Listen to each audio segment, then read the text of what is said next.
Alright, so finally, after months of not being able to watch it, I finally watched Spiral from the Book of Saw, and, well,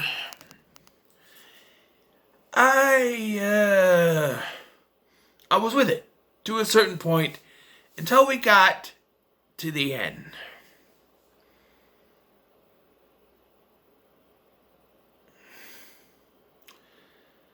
So I guess we'll get to it. So this started off as sort of a passion project for Chris Rock, who came up with an idea for a Saw film, or a film set in the world of Saw. They got Darren Lynn Bousman back to direct. He directed a few of the other installments in the franchise, and so he directed this, and Chris Rock stars in it, and they also got Samuel L. Jackson. So you got some star power in this. You know, Chris Rock, Samuel L. Jackson. You had some stars, but come on. The original franchise didn't have much of big names. At least when they first started in here, you had, what? No one knew who Tobin Bell was.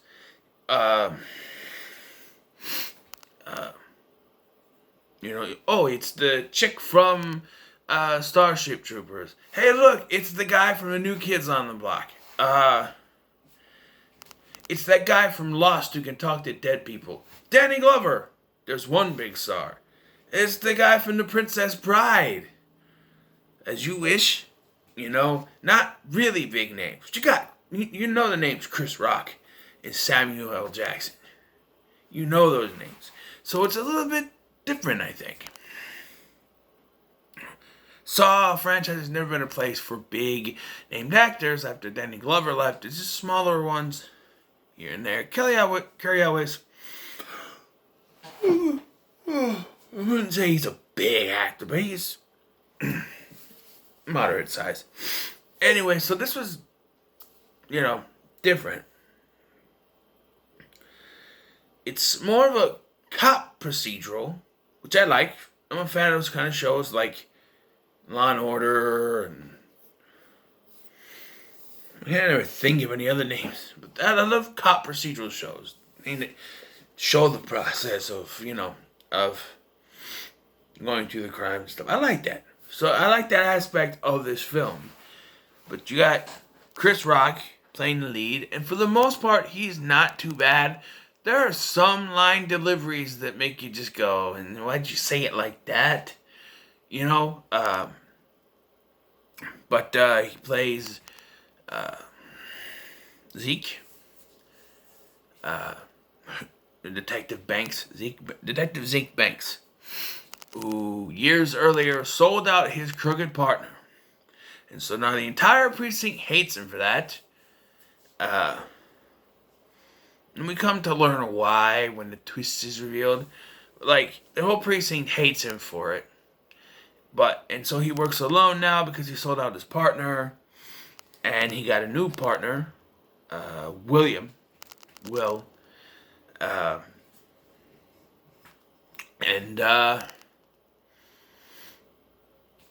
So he's got to take him along the routines and stuff, and tracking down murders that are happening by a new Jigsaw copycat.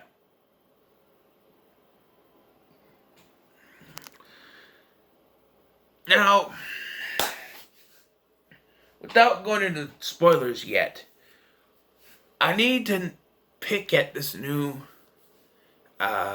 Jigsaw killer type person, because I feel like they dropped the ball on this. One, the voice. As soon as you hear, I remember the trailer, as soon as I heard that voice, it took me out. I'm like, no. Look, there's one thing that's for sure. Because here's the thing. Jigsaw has to sound like John Kramer. Even the producers of the other films knew that. Alright? They tried it before. In one of the films, having Hoffman's voice be altered. It didn't sound right, so it just ended up sounding like John Kramer's altered voice. And then they, in like, Saw 6 or whatever it was, they tweaked it and it turned from that to his voice. But they realized that it has to sound like Jigsaw's voice, even going as far to making it sound just like John Kramer's voice in Jigsaw when the guy was dead. I understand this guy is a copycat. This guy has no connection to John Kramer whatsoever. Even his ideals are different. That leads me to the traps. The traps are not right. There are traps like you have to pull your tongue out, or you have to sever your spinal cord, or you'll get the hot whatever on you and it'll suffocate you. I don't get these traps. John Kramer had an ideal that, yes, some people may die, but it's about giving them the will to survive, giving them, that spirit, have them want to survive, and with that survival, start over and live a new life and change the way they are. That's what he wanted to do. This killer is killing cops for the sake of killing cops. As Jigsaw once said, killing is distasteful, even though that's what he's doing, but he has a different ideal than what his disciples were. They're no better than his disciples, than Hoffman, than, what's her face, Amanda. This guy is no better than the other two. I don't know about Gordon, because they really didn't follow any of that up, but this guy is more like the disciples than it is Jigsaw, and yeah. And so I heard that the twist on who the killer is gets revealed early on in the film, and it's easy to figure out. And they're right. Because once you think about it, although I didn't actually realize it till the end when they revealed who it was, I thought back, but wait a minute. Yeah, we didn't see him die. We saw the other traps. The first trap in this is the guy with the tongue, right? And right away I'm taken out of this because this detective is played by Bull from American Pie, Naked Mile, and Beta House. So I'm like, yes, I could buy Chris Rock as a detective, but Bull, no. That guy goes, no, he's not a cop. I'm sorry. Takes me out of it, alright? But, yes. So, after a while, Zeke can't find his father. And it's obvious to anyone who's watching, he's been taken. He's not answering any phone calls. I do like the little, twist of words, if you keep going after the pile of bodies, I'll take your head, or I'll cut off your head, or whatever. And then he even says, Angie, you're the head of this department. And then he thinks back, he's like, Angie. He has to go. And then it's almost implied as if his father's behind it, because one of the detectives is like, it's your father, you're too close to this. I've heard other reviews state that when Chris Rock freaks out, he's a little silly. I think Chris Rock does really well in this role. Samuel L. Jackson's really good. We get a motherfucker a couple times. Samuel L. Jackson as he is. The soundtrack is different. It's not like a normal Saw film. There's an urban kind of soundtrack, rap music in the background. And normally you would think that it wouldn't fit in these sort of movies. Like, say if it was led by, I don't know, Steven Seagal. But this is Chris Rock. I will say I did kind of roll my eyes a little bit, and I didn't know this until I looked it up. But there's a part where he and his partner, Zeke and his partner, they're trying to track down a meth addict, and so they pretend to be he pretends to be a meth addict, and he's like, "This is some straight New Jack City shit." And I sat there and I went, "Is that a reference to one of his films?" So I looked it up. Guess who was in New Jack City? Chris Rock.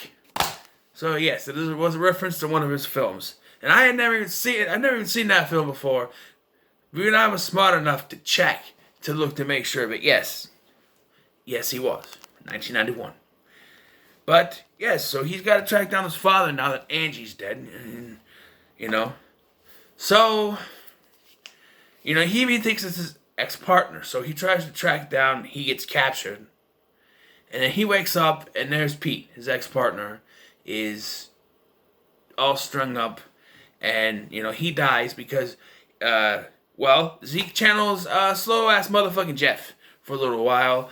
And he was so smart at figuring out some things earlier in the film. He was a little slow on the Angie thing. She died, but, that's not his fault. He was trying to get there, and everybody was like, "Oh, well, this way, But just, throw away the key, and then he realizes, oh, the garbage can, there's the key, but it's too late because the guy's dead. And then the door opens, and he goes through the door, and there's our killer. William, his partner, is the killer. And remember how I said people were saying, partway through, partway through the film, it gets revealed. Well, there's a scene in which they get this package, and inside is some skin, and on it says Charlie. Now, earlier in the film, we find out that William has a family, a wife named Emma, and a son named Charlie. And that is supposed to lead us to believe that was Charlie's skin peeled off his body. They find the body, and we're supposed to believe that's Charlie's skin. Well, or not Charlie, William's skin. Well, this reveal, and I didn't even catch it, it's the only trap we don't see on screen. And after it was him, I went, yeah, because we don't see his trap on screen. Why did I not connect that? I wasn't thinking straight. Usually I can see a twist coming from a mile away, especially if we don't see him on screen. It's the only twist we don't, trap we don't see on screen. And it's revealed that William is actually the son of the guy, Charlie, that Zeke's partner, name I forgot again, I just mentioned it earlier, Pete, shot that caused the whole incident. All goes back to that. And Will was there, and Zeke said, shh. But I don't think he was trying to do anything bad. He did rat out Pete. There was that. And then, of course, he finds his father all, hung up, bleeding out into jars or whatever. And at one point, Pete calls the cops, pretending to be someone else in it. There's someone shooting, gone crazy, whatever. The only problem is, and, I'm going to say it's not Pete. Charlie gets away. But they're going to analyze that phone call. Charlie is supposed to be dead. Zeke is left behind. So, and this is where I get kind of meh, is the ending. So, the cops are coming in, and Zeke shoots the thing, letting his father down, and he's trying to help him, and Samuel Jackson, Marcus, says he's getting away. Don't let him get away. I'll be fine, just don't let him get away. So he goes after him to fight this little elevator area to fight, and the cops are sawing through, and Marcus is trying to tell him, don't come in, but they can't hear him because of the saw. They cut to a cord, and it strings him back up, then they cut the lines back they cut to, like basically the Saw thing. Saw music plays, and it cuts to clips of, say, puppets on a string, and he's the puppet on a string, and he holds like two shotgun things, which you can't hold two shotguns and fire. I don't know, hold, but I don't know. Shots fire out, and they shoot him to death while having Zeke, and Will gets away.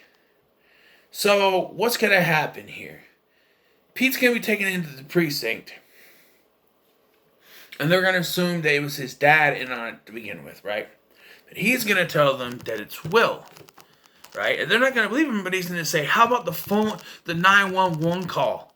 Analyze the 911 call, the voice patterns. It's him." And they're gonna realize that he's still alive, and he's fucked, and he'll be a fugitive.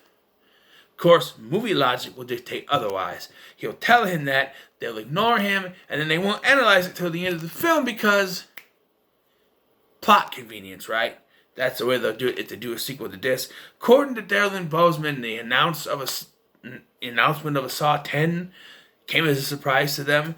I don't think they have any intention to continue this. I would welcome it because I would like to see more of this world you built. The whole thing about building a world, like, okay, the last two films, this one and Jigsaw, have started new stories. They didn't continue from Jigsaw. I would like them to continue this. I'd like them to continue Jigsaw too, but give us a continuing story, not another standalone film. Those are good, but I would like a continuation, a story, a continuing story. The first 7 Saw films had a continuing story narrative. I don't know where you would go with Will, seeing as he's not connected to Jigsaw, other than, reintroducing